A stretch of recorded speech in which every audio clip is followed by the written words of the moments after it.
Varahi silks మన నెల్లూరులో September 25వ తారీఖున గొప్ప ప్రారంభం. నమస్తే రమగారు. నమస్తే జయ. రమగారు, మనము దసరా స్పెషల్ ఏ రోజుకి ఆ రోజుకి సంబంధించిన వీడియోస్ చేస్తూ ఉన్నాము.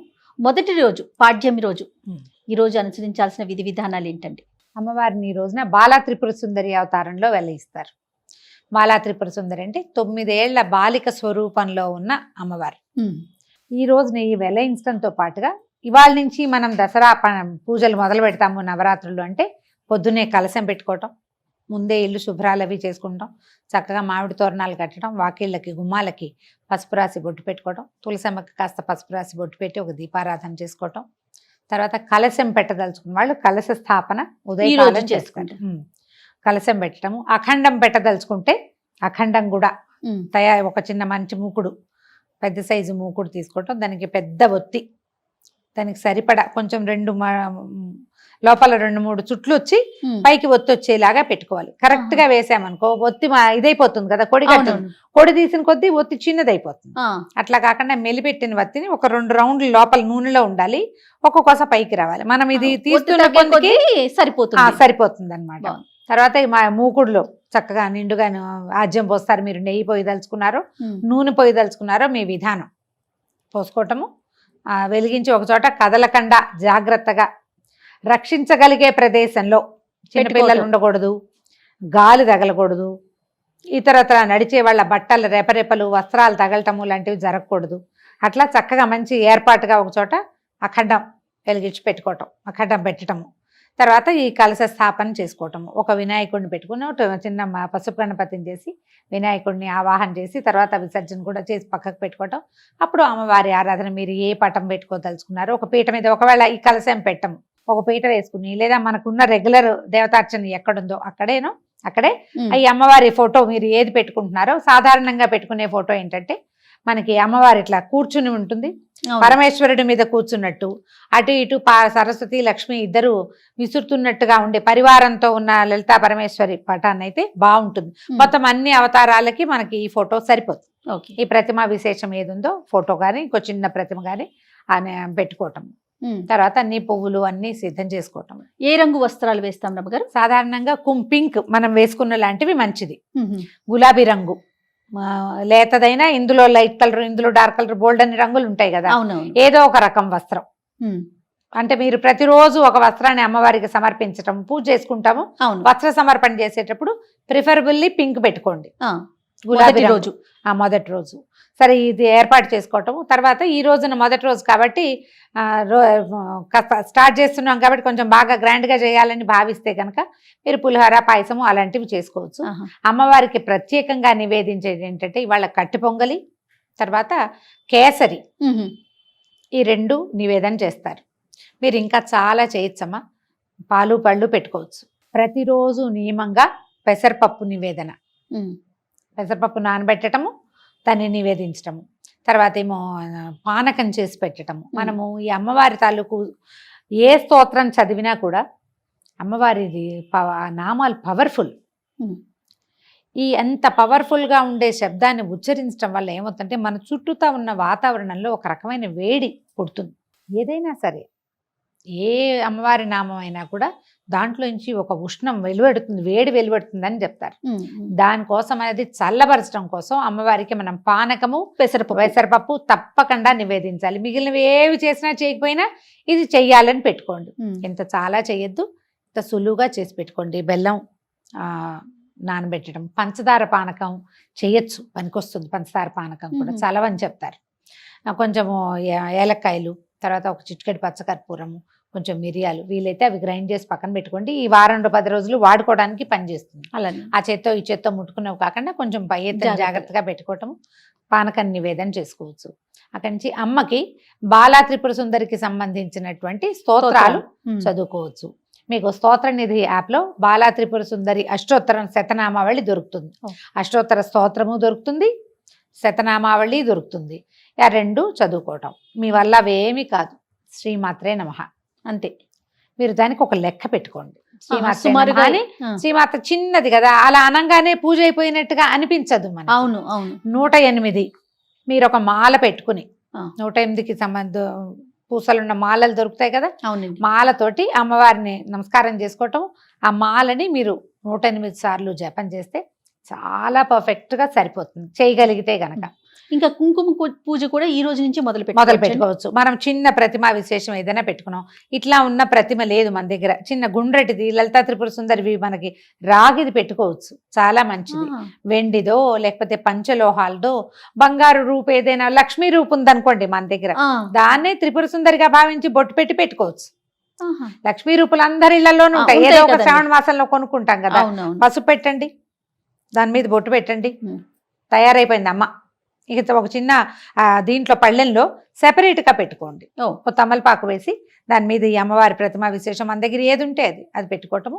మీరు ఒకవేళ 108 సార్లు కాకపోతే ఇంత సమయం పెట్టుకుని చేసుకుంటాం అనుకోండి జపం, అమ్మవారిని తలుచుకుంటాం, అప్పుడు ఒక చిటికెడు కుంకుమ పట్టుకోవటం, వేసేయటం దాని మీద, అమ్మవారి మీదకి సమర్పించేసేయటమే. తర్వాత నివేదన చేసుకోవటము. మళ్ళీ సాయంకాలం పూజకి మనము ముత్తైదువులను పిలుచుకొని పేరెంట్ లాగా చేసుకోవచ్చు. ఎవరైనా పిలుచుకోవచ్చు, ఎవరినైనా ఒక్క ముత్తైదువునైనా పిలిచి పొద్దు నుంచి సాయంత్రం లోపల మీరు ఏది నివేదన చేసినా పనికొస్తుంది.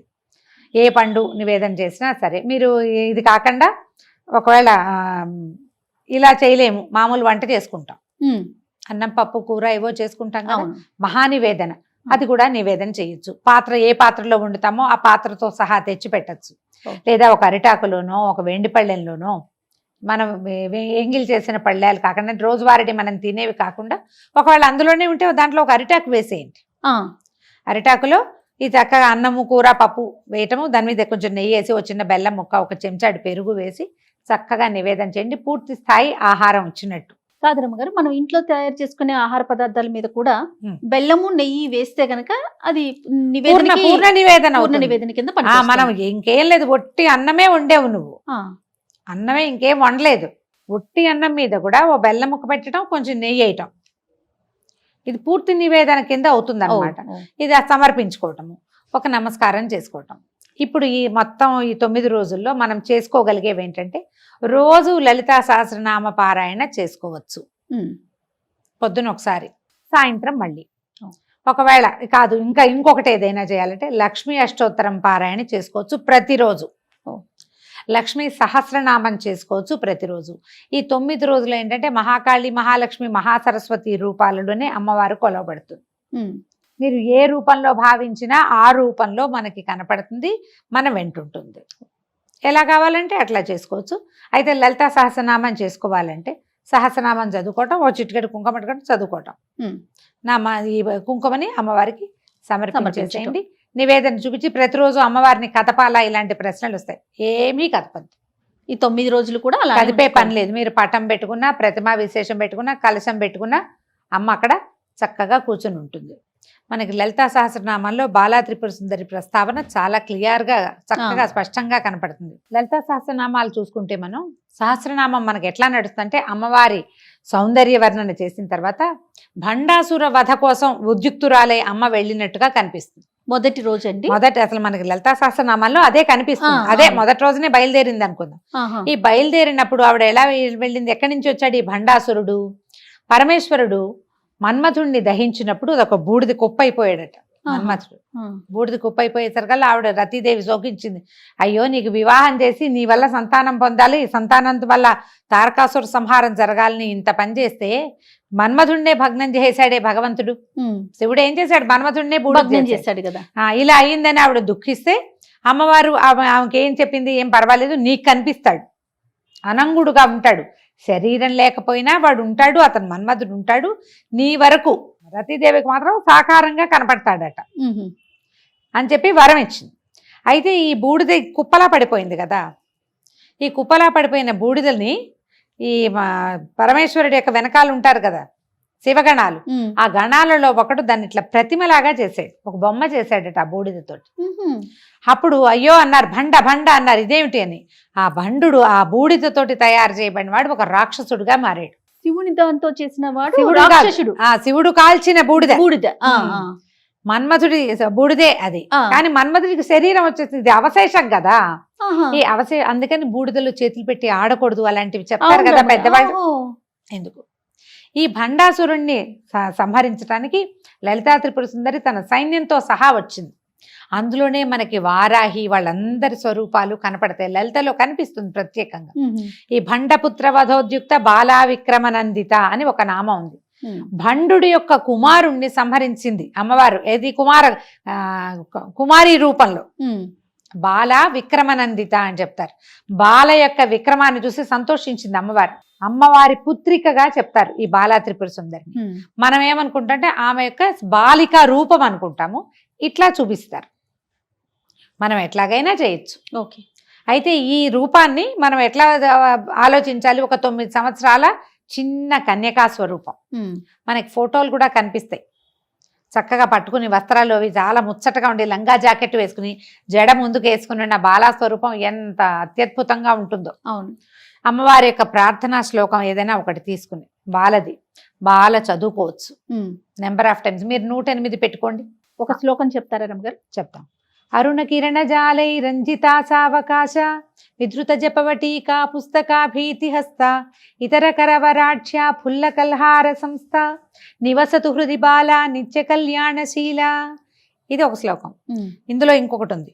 మాలాశ్రుని పుస్తక పాశహస్తాం బాలాంబికాం శ్రీలలితా కుమారీం కుమార కామేశ్వర కేళిలోలాం నమామి గౌరీం నవవర్ష కన్యాం.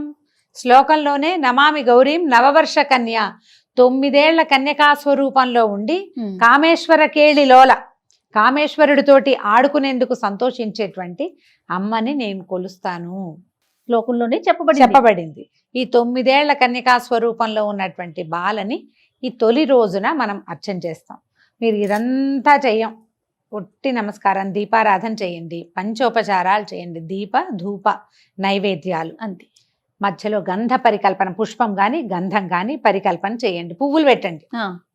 పువ్వులు పెట్టడం, దీపం ధూపం నైవేద్యం, నమస్కారం. ఆ నమస్కారంతో ఏదైనా ఒక్క ప్రార్థనా శ్లోకం. ఈ ప్రార్థనా శ్లోకం నేను చెప్పింది వివరంగానే వినపడుతుంది కాబట్టి ఇదే మీరు 11 సార్లు 21 సార్లు 40 సార్లు లేదా 108 సార్లు చక్కగా సాకల్యంగా చదువుకోవచ్చు. మంచి ప్రార్థనా శ్లోకం. ఈ శ్లోకాన్ని నేను ఎక్కడి నుంచి తెచ్చానంటే వేములవాడ రాజరాజేశ్వర స్వామి దేవస్థానంలో ఒక గోడ మీద శిలాఫలకం మీద ఉన్నాయి ఈ 2. ఓహో. నేను ఎప్పుడో వేములవాడ వెళ్ళినప్పుడు అది కనపడేసరికి అది తెచ్చుకున్నాను నేను. అదే నాకు విడిగా ఎక్కడ పుస్తకాల్లో ఇవి కనిపించలేదు.